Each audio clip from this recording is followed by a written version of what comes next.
Hello guys, कैसे हैं आप लोग। उम्मीद करते हैं कि आप लोग अच्छे होंगे। आ चुके हैं हम अपना पार्ट 3 लेके। दोस्तों कैसे हैं आप लोग, क्या तैयार हैं? यदि तैयार है तो आप लोग कमेंट में बताइए यस सर तैयार है हम लोग। देखिए हम लोग ना आज पढ़ने वाले गोलीय दर्पण प्रावर्तन संबंधित नियम, यानी कि उत्तल रहे या अवतल रहे दोनों को गोलीय दर्पण कहा जाता है। उसमें कहाँ से किरण जाएगी तो कहाँ से लौटेगी यही देखना है। देखिए नियम, इसमें 4 नियम पढ़ना हमको। देखिए पहला नियम क्या बोलता है। पहला नियम बोलता है यदि किरण प्रधान अक्ष के समांतर आपतित हो, यानी यानी पहले अवतल दर्पण बना देते हैं एक ठो। इसका मतलब है यदि किरण जो यहाँ पे कहीं फोकस होगा, यहाँ पे वक्रता केंद्र होगा। देखिए इसका कहने का क्या मतलब है, किरण जो है ना प्रधान अक्ष के समांतर आपतित होती है। प्रधान अक्ष क्या है, ये वाला लाइन इसके समांतर आपतित होती है, यानी आपतित होने आती है। ठीक, तो परावर्तन के बाद वह फोकस से लौटेगी, यानी परावर्तन के बाद ये हमेशा ये फोकस से लौटेगी। ये नियम है। आप लोग ऐसा ही होता है, मतलब ये नियम है तो ऐसा होता है तो होता है। आगे चलते हैं। देखिए दूसरा नियम क्या बोलता है। दूसरा नियम बोलता है यदि किरण फोकस से आपतित हो तो प्रधान अक्ष के समांतर मतलब लौटेगी। देखिए ये रहा दर्पण, ये रहा फोकस और ये रहा वक्रता केंद्र। क्या बोला, फोकस से आपतित होती है यानी फोकस से जाती है, तो वक्रता मतलब प्रधान अक्ष के किन चीज नहीं, देखिए प्रधान अक्ष के समांतर आपतित परावर्तित हो जाएगी, प्रधान अक्ष के समांतर परावर्तित हो जाएगी। समझे दोस्तों, यही होता है। और नियम तीसरा क्या, तीसरा नियम है यदि किसी किरण वक्रता केंद्र से आपतित होती है तो वक्रता केंद्र से ही लौट जाती है, यानी आपतित भी वक्रता केंद्र से हो रही है और परावर्तित भी वक्रता केंद्र से हो रही है। देखिए इसका फोटो कैसे बनेगा। मान लेते हैं ये कोई दर्पण रहा, यहाँ पे इसका F, यहाँ पे C से ही आपतित हुआ और CS परावर्तित हो गया, यानी ऐसे ऐसे डायग्राम बनेगा। यानी पहले आपतित हुआ फिर परावर्तित हो गया, यानी इधर से गई इधर से आ गई। तो उम्मीद करते हैं दोस्तों आप लोग समझ गए होंगे। और एक तो नियम है, जानते हैं कौन सी, अभिलंब सदैव C से गुजरेगा, अभिलंब सदैव वक्रता केंद्र से गुजरेगा। देखिए दोस्तों समझा देते हैं हम नियम।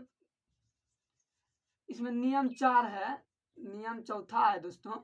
अभिलंब जो है ना वक्रता केंद्र से ही गुजरेगी।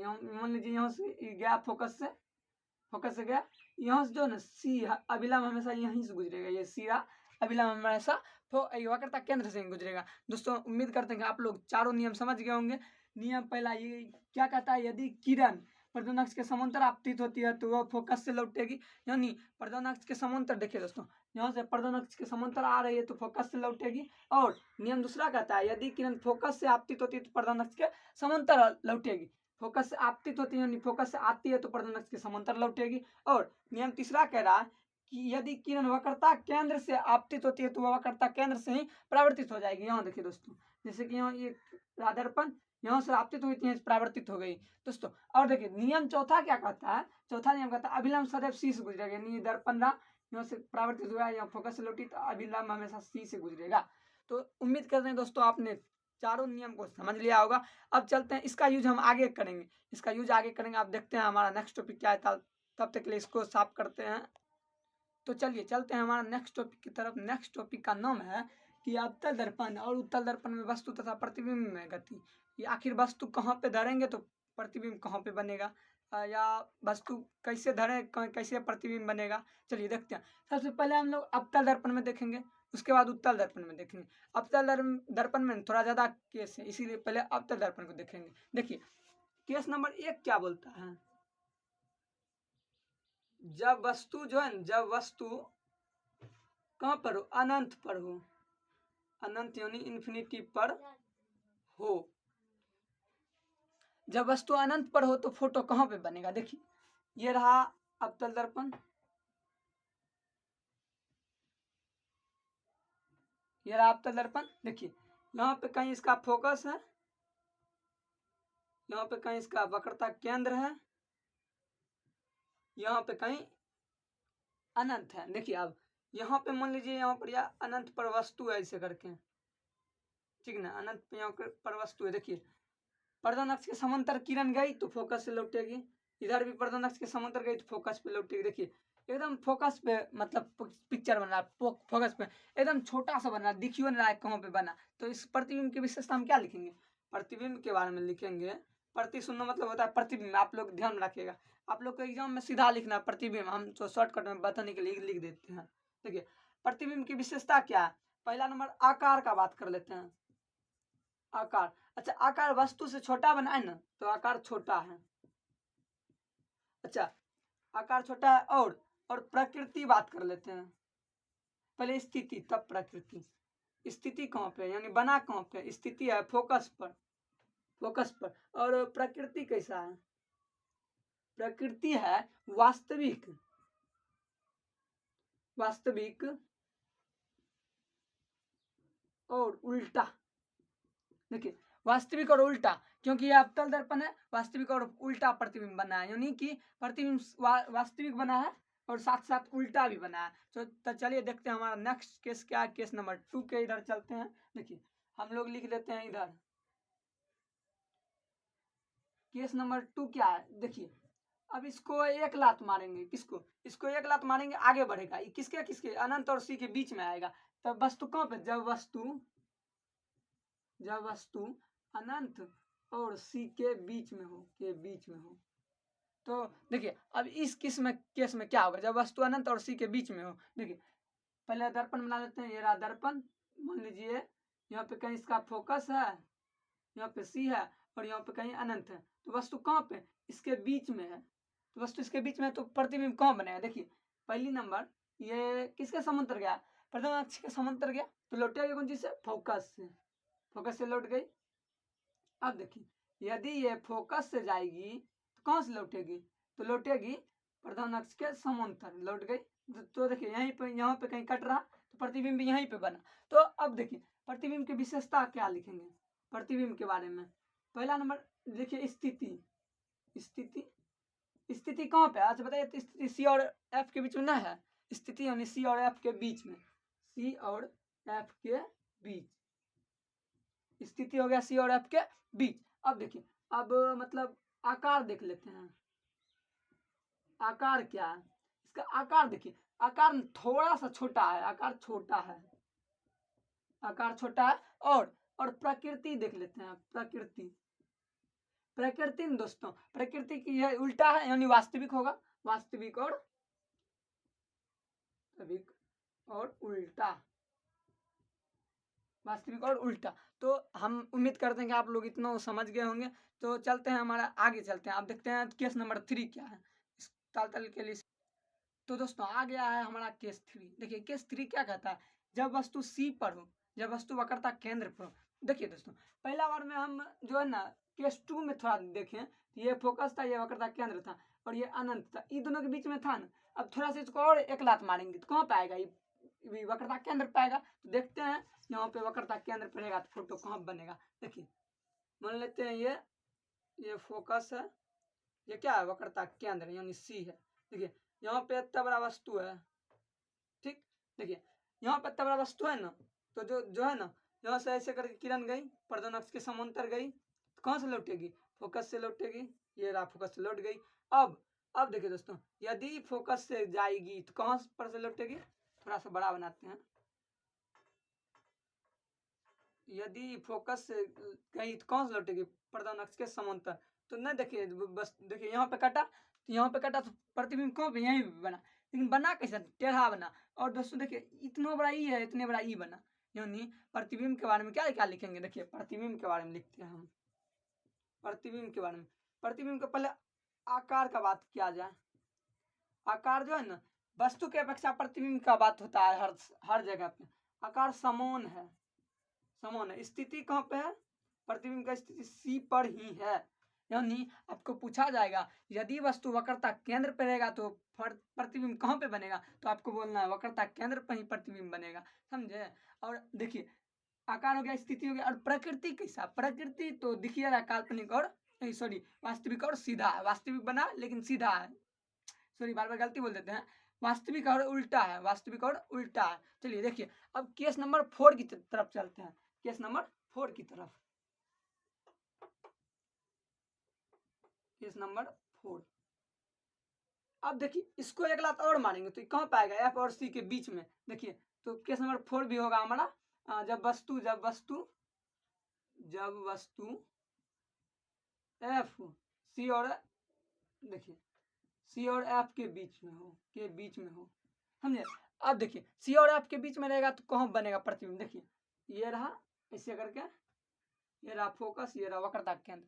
कहाँ वस्तु कहाँ पे है, सी और एफ के बीच। यहाँ देखिए इसको एक लात देंगे तो ये इस जगह पे आएगा, सी और एफ के बीच में वस्तु है। देखिए अब यहाँ से प्रधान अक्ष के समांतर किरण पुंज गई तो फोकस से लौटी, ये रहा फोकस, देखिए फोकस से गई। और एक चीज आप लोग ध्यान दीजिएगा दोस्तों कि यदि कोई किरण यहाँ से जाएगी ना, जितना एंगल पे यहाँ आई नहीं उतने एंगल से लौट जाएगी, यानी उतने एंगल से लौट जाएगी, तो यहाँ पे प्रतिबिंब बन जाएगा कहीं पे, सॉरी उतने एंगल से लौट जाएगी तो यहाँ पे कहीं प्रतिबिंब बन जाएगा। यहाँ पे कट रहा तो यहाँ पे प्रतिबिंब बन गया, यानी प्रतिबिंब कहाँ बना, सी और अनंत के बीच में प्रतिबिंब बना, समझे दोस्तों। इसके बारे में कैसे लिखेंगे, प्रतिबिंब की विशेषता को कैसे लिखेंगे, देखिए प्रतिबिंब के बारे में लिखते हैं, ये रहा इतना वो इसका इधर इसका प्रतिबिंब के बारे में लिखते हैं। देखिए पहले आकार लिख लेते हैं, आकार वस्तु से थोड़ा बड़ा होगा जब वस्तु का सी और एफ के बीच में रहेगा। देखिए इतना बड़ा बना, वस्तु इतनी टका है। अब देखिए आकार तो बड़ा हो गया, प्रकृति कैसा होगा, हर बार की तरह प्रकृति वही होगा, वास्तविक और सीधा, वास्तविक और सीधा, प्रकृति सीधा है। और प्रकृति के बाद क्या होगा, अब देख लीजिए। और स्थिति कहाँ पे, स्थिति कहाँ है, सी और अनंत के बीच, सी और अनंत के बीच, सी और अनंत के बीच। उम्मीद करते हैं कि आप लोग समझ गए होंगे। चलिए अब आगे देखते हैं केस नंबर, तो देखिए केस नंबर 5वां देखते हैं। केस नंबर 5वां क्या है, 5वां तो यहाँ पे लिख दिए हैं। केस नंबर 5वां में ना वस्तु को एक लात और मारेंगे, देखिए यहाँ पे था तो फोकस पे आएगा, एक लात और मारेंगे तो फोकस पे आएगा। दोस्तों इसमें प्राकृतिक में वास्तविक और सीधा लिखा गया, वास्तविक बात हमेशा उल्टा लगता है, यानी प्रतिबिंब उल्टा बनेगा, यहाँ आप लोग सुधार लीजिएगा, उल्टा बनेगा, समझे दोस्तों। क्या बनेगा, प्रतिबिंब उल्टा बनेगा, कहाँ पे, जब वस्तु और सी और एफ के बीच में हो। अब देखिए केस नंबर 5 में ना वस्तु कहाँ पे, वस्तु एफ पर है, एफ पर। देखिए ये रहा हमारा दर्पण, दर्पण, ये रहा दर्पण, दर्पण होता है, दर्पण ये रहा। देखिए यहाँ पे फोकस है, यहाँ पे इसका वक्रता केंद्र। अब प्रतिबिंब कहाँ पे है, ये वस्तु कहाँ पे, फोकस पर, फोकस पर। आप लोग देखिए दोस्तों प्रतिबिंब फोकस पर, आप इसका रे डायग्राम कैसे बनाएंगे, यानी किरण आरेख कैसे बनाएंगे दोस्तों, आप लोग सीखिए कैसे बनाया जाता है, नहीं तो एग्जाम में भारी प्रॉब्लम होगा। देखिए अब कुछ नहीं करेंगे, यहाँ से फोकस के समांतर गई, प्रधान अक्ष के समांतर गई, कहाँ से लौटेगी, फोकस से लौटेगी, ये रहा फोकस से लौट गई। अब दोस्तों मैंने बताया जितना एंगल में यहाँ आएगा उतने एंगल से लौट जाएगा, उतने एंगल से क्या होगा, उतने एंगल से लौट जाएगा, उतने एंगल से लौट जाएगा। देखिए उतने एंगल से लौट रहा है। अब देखिए दोस्तों उतने एंगल से लौटा ना, पता नहीं चला कन्या मिलेगा, बहुत दूरी न आके बहुत दूरी यहाँ पे आके मिलेगा, कहीं पे यहाँ पे आके कहीं मिलेगा, तो इधर लिखेंगे ना आप लोग समझिए बहुत बड़ा प्रतिबिंब बनेगा। तो प्रतिबिंब की विशेषता लिखते हैं, पहले स्थिति प्रतिबिंब की स्थिति कहाँ रहेगा, अच्छा वक्रता केंद्र के हिन्ना कौन सी होता है, अनंत पर। अच्छा आकार क्या होगा, आकार क्या होगा, बड़ा, बहुत बड़ा होगा, आकार बड़ा होगा। अच्छा आकार के बाद क्या, स्थिति प्रकृति कैसा होगा, इधर बन रहा है तो ऑफकोर्स टेढ़ा बन रहा है, उल्टा बन रहा है, यानी वास्तविक और सीधा, उल्टा, सॉरी दोस्तों उल्टा, वास्तविक और उल्टा। आप लोग ध्यान रखिएगा, वास्तविक बात हमेशा उल्टा लगता है, इसीलिए वास्तविक मतलब दर्पण में वास्तविक प्रतिबिंब में हमेशा प्रतिबिंब जो है उल्टा बनता है, वास्तविक प्रतिबिंब में हमेशा उल्टा प्रतिबिंब बनता है। चलिए दोस्तों अब हमारे नेक्स्ट केस यानी लास्ट केस की ओर बढ़ते हैं, तब तक के लिए। तो दोस्तों देखिए हमारा लास्ट केस यानी केस नंबर 6 क्या, अच्छा अगली बार वस्तु केस नंबर 5 में वस्तु कहाँ तक आया था, वस्तु आया था, देखिए अभी कहाँ पर रहेगा, एफ और सी के बीच, ये एफ और पी के बीच में आया था। वस्तु पहले कौन था, एफ पर था, यहाँ देखिए मैंने बताया था वस्तु जब एफ में रहेगा तो प्रतिबिंब कौन बनेगा। अब वस्तु एफ और इस पी रहा, यहाँ समझिए, ये रहा अपना दर्पण।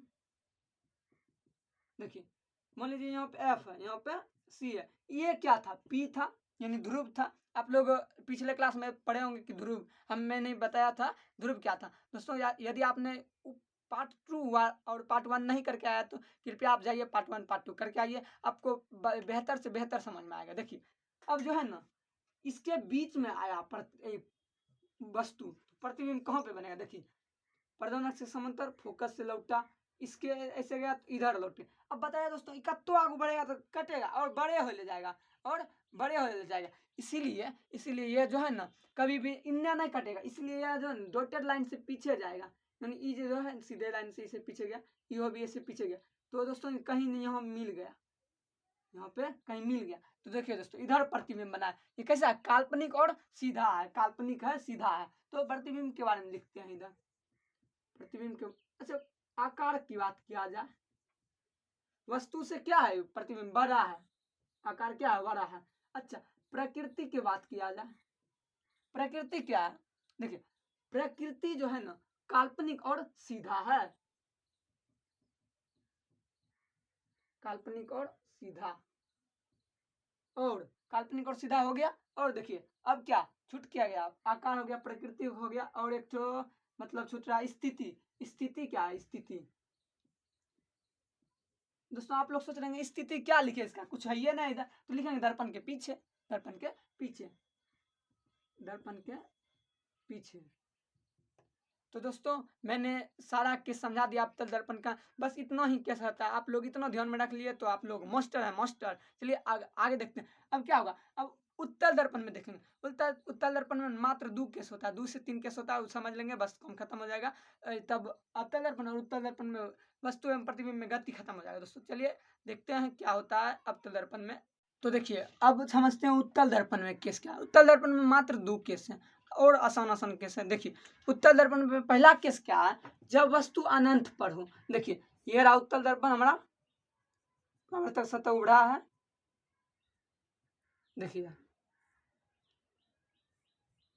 इसका कहीं इधर फोकस होगा, फोकस होगा, इधर क्या होगा, इधर होगा सी। अच्छा दोस्तों आप लोग गोली दर्पण कैसे बनाते थे, ऐसे गोली दर्पण होता था, इधर जो होता था ई दर्पण और इधर अवतल दर्पण। अब देखिए इसका यहाँ पे होता था केंद्र, यहाँ पे एफ, यहाँ पे इसका एफ, आप लोग समझिएगा दोस्तों, इधर इसका ई दर्पण का इधर एफ आता है, ई दर्पण का इधर एफ आता है, इसलिए आप लोग घबराइएगा नहीं। देखिए अब देखिए जब वस्तु अनंत पर हो, अनंत इधर होगा, जब वस्तु अनंत पर हो तो ऐसे करके वस्तु इधर अनंत पर, देखिए प्रधान अक्ष के समांतर गई तो फोकस से लौटेगी। अब फोकस से लौट गई, देखिए यहीं पे प्रतिबिंब बना, प्रतिबिंब भी यहीं पे बना, एकदम छोटा सा नन्हा मुन्ना प्रतिबिंब बना, पता नहीं चल रहा कि प्रतिबिंब बना भी है। तो दोस्तों प्रतिबिंब की विशेषता को लिखते हैं, प्रतिबिंब का क्या विशेषता है उसे लिखते हैं। देखिए प्रतिबिंब का विशेषता क्या क्या है इधर लिख देते हैं। प्रतिबिंब का क्या क्या विशेषता, पहला नंबर आकार देखते हैं, आकार क्या है छोटा है, आकार छोटा है। और देखिए अब स्थिति देखते हैं, स्थिति, स्थिति कहाँ पे है, फोकस पे है एफ पर। और अथी वाह प्रकृति देखते हैं, प्रकृति आप लोग दोस्तों सोचिए इसका प्रकृति क्या हो सकता है, मेरे ख्याल से आप लोग ने सोच लिया होगा। चलिए मैं बता देता हूँ। अब इसका जो है ना प्रकृति जो होगा, प्रकृति होगा दोस्तों काल्पनिक, काल्पनिक और सीधा, काल्पनिक और